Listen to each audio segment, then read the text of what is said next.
আসসালামু আলাইকুম। সবাইকে জানাই জুম্মা মোবারক। আজকে এই ভিডিওটি করার উদ্দেশ্য শুধুমাত্র ৩টি কথা আপনাদের সাথে শেয়ার করার জন্য।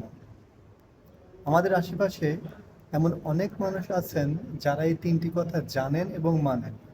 আবার এমন অনেক মানুষ আছেন যারা এই ৩টি কথা জানেন কিন্তু মানেন না। আবার অনেক টাইপের মানুষ আছে, এমন অনেক মানুষ আছে যারা এই ৩টি কথা সম্বন্ধে অবগত নেই, মানে তারা জানেনই না। তো এই ৩টি কথা হচ্ছে, যেটা আপনাদের সাথে শেয়ার করতে চাই। আমাদের হাদিসে আসছে কিয়ামতের দিন আল্লাহ ৩ ধরনের ব্যক্তিদের দিকে বা মানুষের দিকে ফিরেও তাকাবেন না। মানে কিয়ামতের দিন আল্লাহ ওই ৩ প্রকার মানুষের চেহারাও দেখবেন না।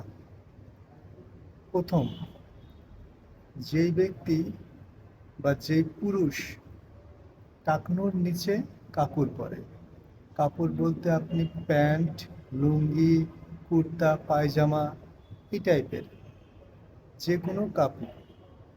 টাকনুর নিচে যে ব্যক্তি বা যে মানুষ কাপড় পরে, আল্লাহ তাআলা কিয়ামতের দিন ওই ব্যক্তির দিকে ফিরেও তাকাবেন না। যেই কাপড়গুলা নাভির নিচ থেকে পরা হয় সেই কাপড় বোঝানো হয়েছে। দ্বিতীয়ত, দ্বিতীয় ওই ব্যক্তি, যেই ব্যক্তি তার পরিচিত বা তার আত্মীয় স্বজন বা তার পাড়া প্রতিবেশী বা তার বন্ধু বান্ধবদের দান করে বা সাহায্য করে এবং তাকে পরবর্তীতে তাকে খোঁটা দেয়। মানে তাকে দান করবে আবার খোঁটাও দেবে। এমন কিন্তু অনেক ব্যক্তি আছে আমাদের আশেপাশে যারা তার নিকটস্থ ব্যক্তিদের দান করে আবার খোঁটা দেয়। এই টাইপের, এই ধরনের ব্যক্তিদের আল্লাহ কিয়ামতের দিন তাদের দিকে ফিরেও তাকাবেন না। ৩ নম্বর, এমন আমাদের আশেপাশে এমন অনেক ব্যবসায়ী আছে, এমনকি আমাদের নিজেদের ভিতরেও এমন অনেক ব্যবসায়ী আছে যে যারা লাভের উদ্দেশ্যে মিথ্যা কথা বলে। লাভের উদ্দেশ্যে মিথ্যা কথা বলতে মানে তারা কোনো কিছু বিক্রি করার সময় যারা ক্রেতা তাদের যারা ক্রেতা তাদেরকে বলে যে আমি এই জিনিসটা এত টাকা দিয়ে কিনছি।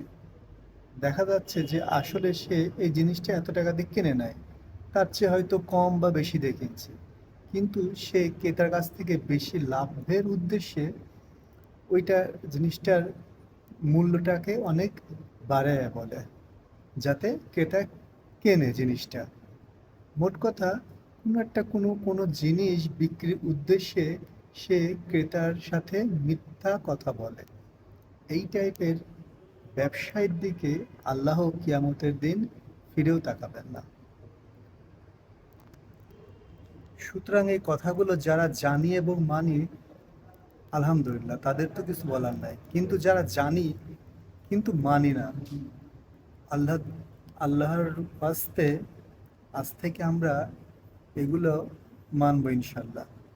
আর যারা এই কথাগুলো আমরা জানি না, তাদেরকে আমরা যারা জানি তারা জানানোর চেষ্টা করব বা এই কথাগুলো শেয়ার করার মাধ্যমে তাদের কাছে পৌঁছায় দেব ইনশাআল্লাহ।